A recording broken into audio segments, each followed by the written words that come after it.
आम्ही आमचं विकासासाठी आम्ही राजकारणामध्ये आलो आहे। या जिल्ह्याचा विकास व्हावा, इथल्या माणसाचा विकास व्हावा, त्यांची आर्थिक परिस्थिती सुधारावी, याच्यासाठी आम्ही लोकांसाठी कामं करतो, लोकांच्या हिताची आपण कामं करतो। आणि काय काम करतो हे आम्ही अगोदर सांगताना आमचं नियोजन हे आहे, हे करणार आहे आम्ही सांगतो, त्याचं पत्र देतो आणि मंजूर होतं। मंजूर झालं होणार आहे किंवा झालं असल्या माहीत झाल्याबरोबर लोक पत्र देतात आणि त्याचं क्रेडिट घ्यायला पाहतात। मी मागेच म्हणत होतो की तापी सिंचन महामंडळाचे उपाध्यक्ष झाले ते, त्यावेळेला ते आम्ही असं करू तसं करू, त्यावेळेला मी म्हटलं होतं ज्या माणसाला फावडा सुद्धा विकत घ्यायची परवानगी नाही त्या महामंडळामध्ये, तो माणूस विकासाच्या गोष्टी, पाटाच्या गोष्टी, धरणाच्या गोष्टी करायच्या, त्याने त्या महामंडळाचं उपाध्यक्ष असताना काही केलं नाही। आणि आता आम्ही प्रकाशा बोराईचा प्रकल्प असेल त्याला मान्यता मिळवून दिली, त्याचं टेंडर फायनल करायला लावलं, त्याचं काम सुरू झालं, तेव्हा आम्ही पत्र दिलं म्हणून झालं।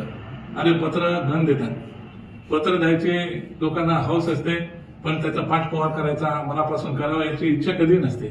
एखादं उदाहरण, हे माणसं जे बोलतात त्यांनी एखादं उदाहरण सांगावं की आम्ही पत्र दिलं ना, खरोखरच लोकांच्या हिताच्या कामासाठी आम्ही प्रयत्न केला।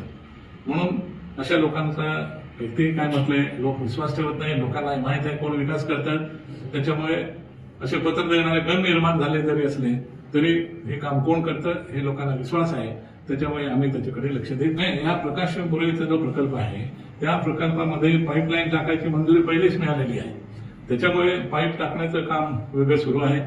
त्याच्याबरोबर उकाईचं पाणी म्हणजे तापी नदीचं पाणी उचलून आपण पहिला स्टेप आहे निंबेचं धरण बांधतोय, त्या धरणामध्ये टाकणार, तर त्याच्यामुळे आता तिथे धरणाचं काम सुरू झालेलं आहे, त्याच्यामुळे तो पहिला टप्पा होईल, नंतर दुसरा टप्पा शनी मांडरजवळ होणार आहे, तर त्या ठिकाणी आपण पाणी टाकायला याची मंजुरी झाल्यानंतर त्याची मंजुरी मिळेल आणि पाईपलाईनचं काम चालू आहे। त्याच्यामुळे मला वाटतं की कदाचित या वर्षभरात किंवा पुढच्या वर्षापर्यंत पूर्वेकडील सर्व आमच्या शेतकऱ्यांना या पाण्याचा लाभ त्यांना मिळेल। ज्या माणसाला विकासाचं काहीच बोलता येत नाही, काहीतरी लोकांमध्ये संभ्रम निर्माणाचा प्रश्न करायचा, अशा पद्धतीचे प्रश्न गोवाल पाडवी असेल, त्यांचे वडीलकीची पाडवी असेल, यांना हे विचारतात, ज्याला काही सामाजिक जीवनामध्ये काही अर्थ नसतो।